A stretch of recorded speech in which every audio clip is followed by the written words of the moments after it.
Hi, everybody. My name is Ursula. I'm the L&D partner at LafargeHolcim. LafargeHolcim is the industry leader in building materials and solutions.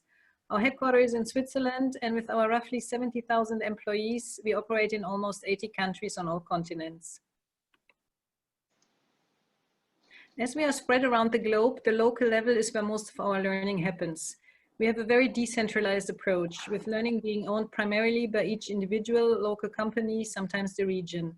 In the corporate L&D team, we're only 2 people, and we cater mainly to the top roughly 700 leaders and emerging leaders of the group. LH is the result of a merger from French Lafarge and Swiss Holcim. The merger was difficult and was followed by several years of underperformance. In 2017, a new CEO, Jan Jenisch, came on board and was quick to define a strategy to turn the company around. He reached out for help to turn also the leaders around, and this is where Ivey enters the scene. Hi, I'm Martha. I'm an organizational behavior professor at Ivey. Ivey is Canada's foremost business school with campuses near and in Toronto and in Hong Kong. We partner deeply with leaders and their organizations around the world to provide transformative learning journeys.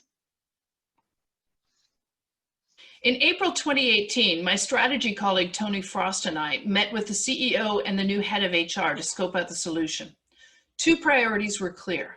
First, the program would support leaders to drive the turnaround in real time. And second, the top 200 leaders would participate by the end of 2018. The learning experience should bring senior leaders together from around the world in fairly small groups and provide extensive opportunity and material for them to engage in dialogue. The leaders should learn more from each other than from the professors, but the professors should set that environment up to happen. Key objectives of the strategy were to simplify the business and drive profitable growth. So we needed a strong performance culture and clear accountability for profit and loss in the countries. This meant a significant behavior change for our senior leaders. We needed transformational learning, enabling them to make strategic decisions and be held accountable for the results. The first cycle of business school was for our top 200 leaders, trusting that they start cascading the learning to the organization. We split them up into 8 cohorts, making those as diverse as possible in view of geography, market type, and functional background, so that the leaders would have to network with people outside their usual circles. Leaders built global networks, and they came back home and shared with their colleagues. The learning was applied and accelerated quickly.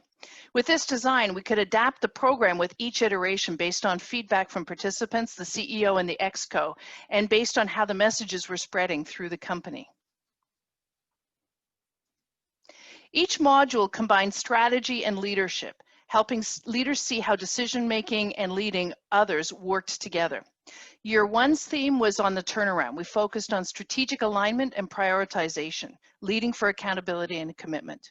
Year 2's theme was driving growth, developing strategy, leading change, and culture and values. All materials were written specifically for the program. Even the CEO was actively involved. In year 1, the materials portrayed a fictitious country operation, Betterland. In the strategy case, LH leaders diagnosed problems, set priorities, developed action plans. With leadership role plays, they worked with executive coaches to practice leadership behaviors. The grand finale of every module was a half-day session with the CEO. He provided his own views on leadership, then engaged the group in spirited dialogue about the company. After 2 days together, leaders had the right perspective and confidence to challenge each other and the CEO. In addition to the CEO presence, an ExCo member spent a day with each cohort, reinforcing the business context. This direct interaction with the C-level energized participants and created a strong sense of we're in this journey together. People left knowing what needed to be done and why it was so urgent. After the senior leaders were through, we put the next level of what we call emerging leaders through the exact same program, including ExCo and CEO presence, and with the same faculty, Martha and Tony. By June 2019, in a total of 11 months, 200 senior and 150 emerging leaders had been through the experience. The program quickly created a lot of traction, and soon regions and sometimes even countries wanted to take it over. While the setup and delivery methods were adapted to local needs, we always made sure the key messages were the same. This was key for achieving culture change, creating a critical mass, making sure everybody knows where we were going. Of course, it was not just the business school that made the change happen, but we believe it strongly helped the fast and successful execution of our new strategy. A significant turnaround was achieved. All of our financial targets for 2019 were met, which was a first in a very long time. And equally important, employee morale went visibly up.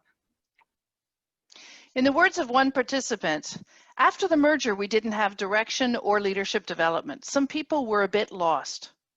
Now, no one can say anymore that they are lost. They know exactly where the company is going and how to get there. It's energizing. The COVID pandemic struck and leaders were able to face the challenges. The top leadership could communicate and sense the market quickly with the networks that had been built. The underlying business was more solid and leaders took quick accountability for their own market responses. As educators, we know that good learning must go deep, and therefore we think it takes time. Tony and I learned here that depth can be achieved by working across a network with a tight design and execution. The results are astonishing and the experience is exhilarating. Let me finish with 3 lessons learned from this journey. First, select a partner that truly listens. Choose customer orientation over a big name. Second, be agile. Start quickly and then adjust as you go along. Not if you build airplanes, but for learning, yes.